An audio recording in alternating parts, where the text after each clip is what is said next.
Hi guys, welcome back to my channel. In today's video, I want to do something different.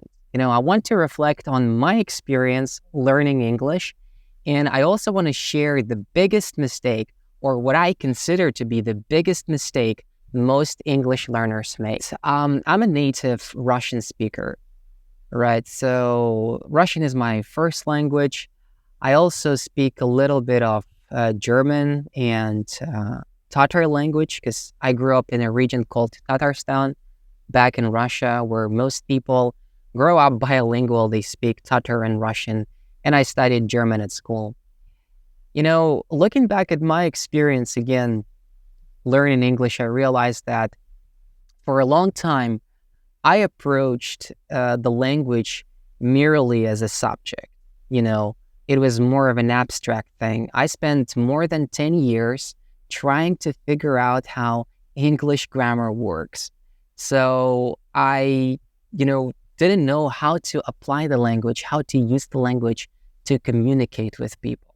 Back in 2015, I moved from my small town, from a rural area to a big city, Moscow, right, to do my bachelor's degree.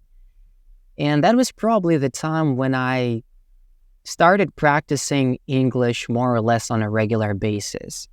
And I was really excited to discover that English is, first of all, we're supposed to approach English as a means of communication. We learn languages to communicate, right? To connect with people.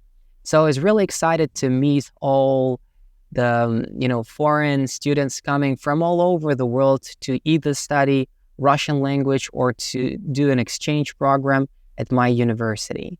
I finally realized that English isn't just a bunch of grammar rules.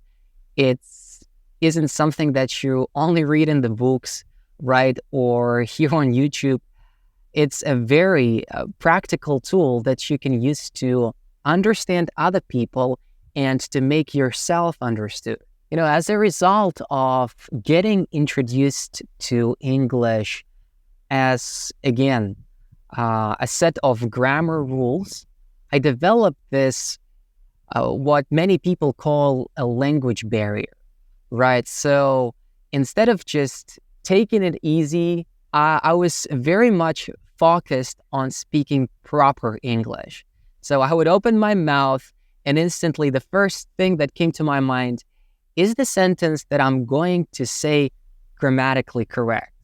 And that bothered me a lot, as I was trying to come up with just one word that would, describe my condition or my state. At that point, the word overthinking came to my mind.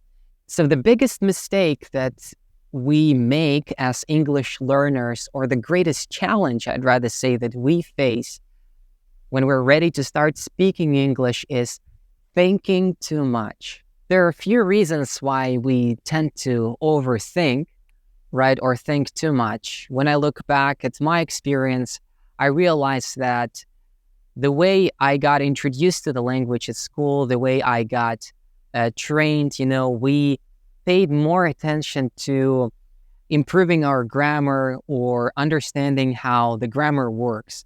We prioritized it at school instead of, focusing on using a language to communicate with people. Again, we approached it as a subject. So we have this idea that when we speak English, we're supposed to sound perfect. And if we don't, we better stay silent. As a result of that, we develop this unpleasant feeling of not being able to realize ourselves. And if you dig deeper, the root of the problem is the fear, right? The fear of what other people are going to think about me if I make a mistake. So again, we're raised, our parents, the school system, we're raised to think that we have to be perfect in everything we do, right? So we apply the same mentality to learning languages, including English. So we've now pointed out the problem, right? We've talked a little bit about the causes, right? Or the things that cause us to think too much. Now, let's cover some of the ways we can deal with the problem, we can deal with overthinking or thinking too much.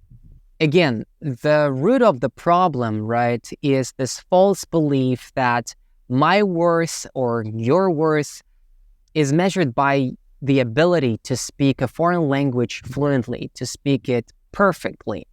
So the first thing you have to do is get rid of this fundamentally wrong belief. About a year and a half ago, I became a father. And my wife and I were raising a toddler, right? We're raising a boy.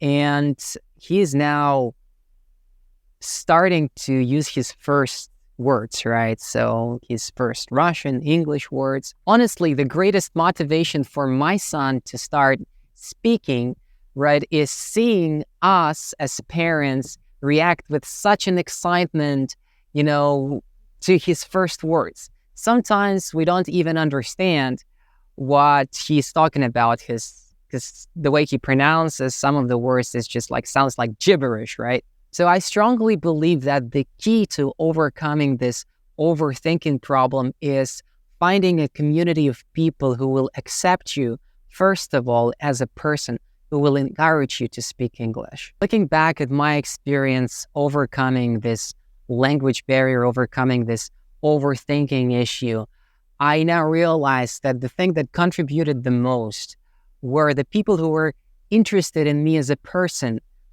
because we shared the same passions, the same dreams, the same beliefs. They didn't care how good or bad my English is. They were like family to me. So you can spend literally hours every day learning English grammar, listening to podcasts in English, watching YouTube in English. And I don't want to say that it's not going to benefit you. Again, it will expand your vocabulary, but you have to remember, right, that the key or the primary purpose of the language is communication. A language is a means of connecting with other people. So I want to challenge you today, right? I want to challenge you to change your perspective a little bit.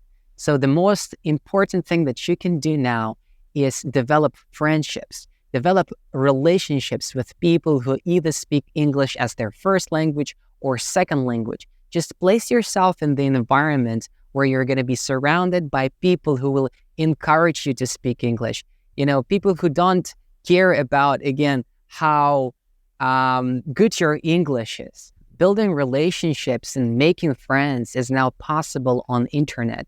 It might be a little bit challenging. It might take some time, to find the right people to practice your English with, but make sure you make it your priority. If you have this, perspective that, again, language, we learn languages to communicate with people. We learn languages to build relationships, to build friendships. You won't fall into this trap of overthinking. I really hope that this, experience of mine, this reflection on the mistakes I made learning English is going to be helpful, right? And if you find this video useful, make sure you like it. And you can also share a little bit about your struggles, dealing with this language barrier, with overthinking in the comment section below. If you want to see more videos like that, make sure you subscribe to my channel. And thank you again for watching the video. Bye-bye.